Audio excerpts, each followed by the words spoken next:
एक बार फिर आप लोग के सामने आपके आशुतोष सर उपस्थित हो चुके हैं और आज जो है हम आप लोग के सामने जो लेकर आए हुए हैं, पहले ही बोल चुके थे कि कुछ अलग अलग टॉपिक, तो सिर्फ आज हम केवल बात करेंगे कि कैसे हम लोग अलग अलग टॉपिक को कनेक्ट करके पढ़ेंगे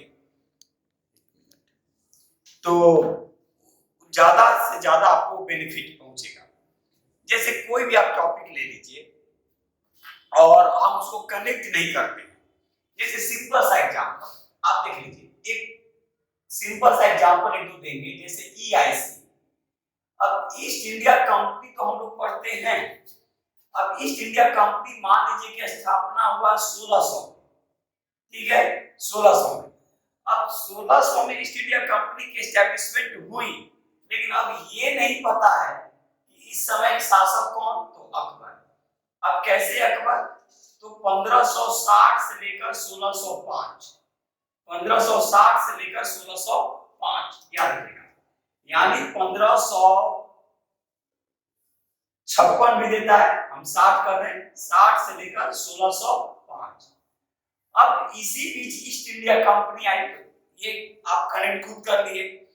अब यहीं पे अगर आपसे पूछा जाएगा कि इसने अपनी पहली व्यापारिक कोठी, याद रखिएगा, व्यापारिक कोठी कैसे स्थापित किया, कब किया, तो व्यापारिक कोठी 1608। अब ये 1608 में कौन है, तो ये 1608 में जहांगीर है। अब जहांगीर कैसे है, तो 1605 से 1627। तो इससे क्या होगा कि जब हम क्वेश्चन हम लोग जब बनाएंगे तो बनते जाएगा, क्वेश्चन वो सॉल्व होते जाएंगे। जैसे और भी आगे देख लीजिए, जैसे मान लीजिए कि हम 1911 लिए, ठीक है, तो अब 1911 में जो मेन जो टॉपिक होगा, जैसे क्या भाई, तो 1911 में आप साइंस से देख लीजिए, विटामिन का नामकरण किया गया, तो अब विटामिन के बारे में आ गया तो पूरा विटामिन के बारे में पढ़ लेंगे। उसी तरह 1911 में क्या हुआ, भारत की राजधानी दिल्ली, दिल्ली क्या किया गया भाई, दिल्ली को बनाने की घोषणा। तो दिल्ली को बनाने की जो घोषणा जो किया गया, ये घोषणा है। उसके बाद और क्या कर सकते हैं, पहली बार राष्ट्रगान गाया गया, पहली बार और क्या किया गया, पहली बार, तो पहली बार हवाई डाक सेवा का परिचालन, हवाई डाक सेवा का परिचालन।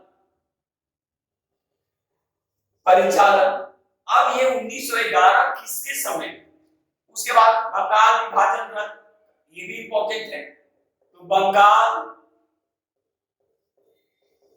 विभाजन रद्द।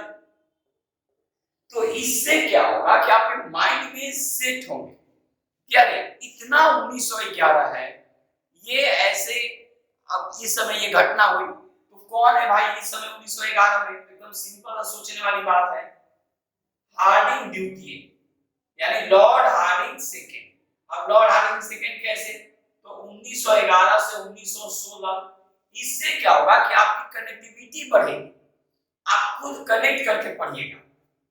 अभी बहुत सारा ऐसे एग्जांपल है, जैसे आप कोई भी चीज लीजिए, सिंपल सा सोचिए कि जब आप लॉर्ड रिपन पढ़ते हैं, सोचने वाली बात है, जब आप लॉर्ड रिपन पढ़ते हैं तो लॉर्ड रिपन का शासनकाल क्या है भाई, तो लॉर्ड रिपन का शासनकाल 1880 से 1884। अब 1880 से 84 आप पढ़ लिए, और 1881 में पहली बार नियमित जनगणना। तो पहली बार नियमित जनगणना हम केवल याद किए कि पहली बार नियमित जनगणना हुई। अब पहली बार नियमित जनगणना तो हम पढ़े, लेकिन जनगणना के बारे में हम और भी नहीं पढ़ पाए। क्यों नहीं पढ़ पाए भाई, आप यहीं पे जनगणना को समाप्त कर दीजिए ना, आप यहीं पे जनगणना को समाप्त कीजिए। तो हम लोग ये काम नहीं करते हैं, लॉर्ड रिपन पढ़ लिए, लेकिन जनगणना जब आया उसमें तो हम नहीं पढ़े, फिर अलग से जनगणना पढ़ेंगे। आप वहीं पे पढ़ लीजिए पूरा का पूरा जनगणना, वहां से आपका पूरा कंप्लीट हो गया। और फिर जब जनगणना पढ़िएगा तो आपके दिमाग में सीधे बैठेगा कि पहली बार नियमित जनगणना, और पहली बार ऐसे जनगणना हुई थी तो लॉर्ड में 1872, और नियमित पूछ लेगा तो लॉर्ड रिपन। तो ऐसे कई क्वेश्चन ऐसे बनेंगे जो हम लोग कनेक्ट करके पढ़ना चाहिए, ठीक है।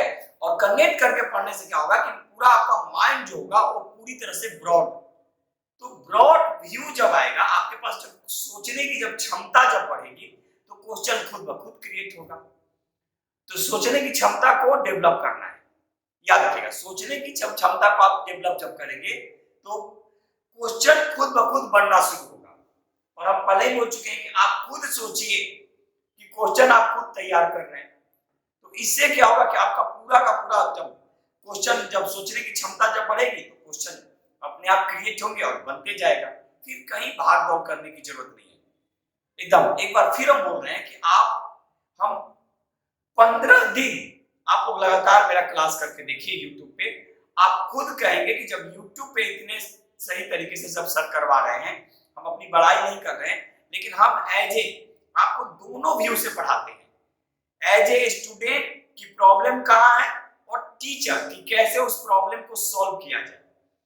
क्योंकि देखिए वही आप कर सकता है जो अंतिम पैदान से वापस आया हो या फिर किसी कारण से जॉब को ड्रॉप कर दिया, हो सकता है उस नेचर का नहीं हो, या फिर मेरा रुझान और भी हो सब बहुत सारी चीजें हैं। तो इसलिए हम बार बार बोल रहे हैं कि एक बार आप 15 दिन सिर्फ क्लास कर कीजिए यूट्यूब पे, गूगल मीट पे तो हम शुरू करने जा रहे हैं, और तब आप देखिए नहीं कैसे पढ़ा जाता है, ठीक है। बहुत सारे लोग बना के आ जाते हैं, सर 110 है, 115 है, 120 है, कॉन्सेप्ट नहीं है, ठीक है भाई, आप बनाए लास्ट में आप किए, ठीक है, पर कोई दिक्कत नहीं, आप लेकिन वो कुछ समय के लिए है, ठीक है, कुछ समय के लिए है। आपका आप पीटी निकाल लीजिएगा, लेकिन फिर आपको मेंस में दिक्कत है, कॉन्सेप्ट नहीं है, तो आपको कॉन्सेप्ट के साथ पढ़ना है, और कॉन्सेप्ट के साथ पढ़ेंगे तो फिर दिक्कत नहीं है। और कनेक्ट कीजिए, इसीलिए हम ये चीज आप लोगों के सामने रखे हैं कि कैसे हम लोगों को कनेक्ट करना है। तो और भी बहुत सारी चीजें हैं, जैसे भी हम ईस्ट इंडिया कंपनी देखें तो ये कनेक्टिंग करेंगे, तो ये पढ़ेंगे तो ये, और उधर भी पढ़ेंगे मुगल सम्राट।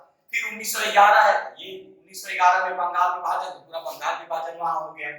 लॉर्ड रिपर देखिए, यहाँ पर जनगणना, पूरा जनगणना के बारे में बोल दिए कि जनगणना में क्या है, उसको करंट अफेयर से जोड़कर पढ़ लीजिए।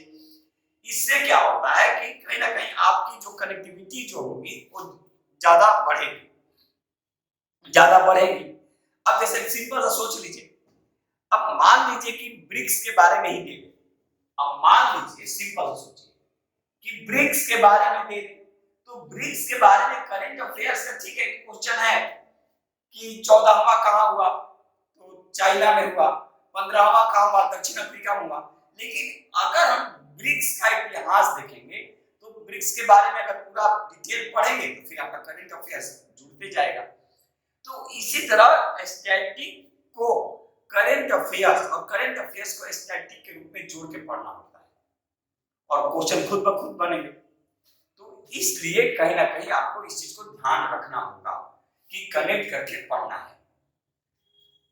तो अगली बार से कुछ क्वेश्चन हम आपके सामने रखेंगे, मिक्स क्वेश्चन।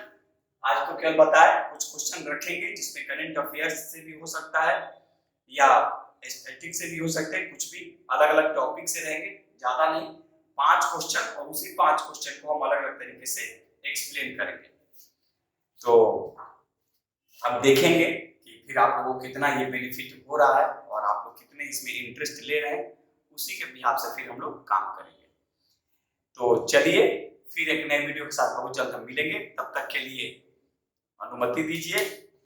जय हिंद, जय भारत, भारत माता की जय।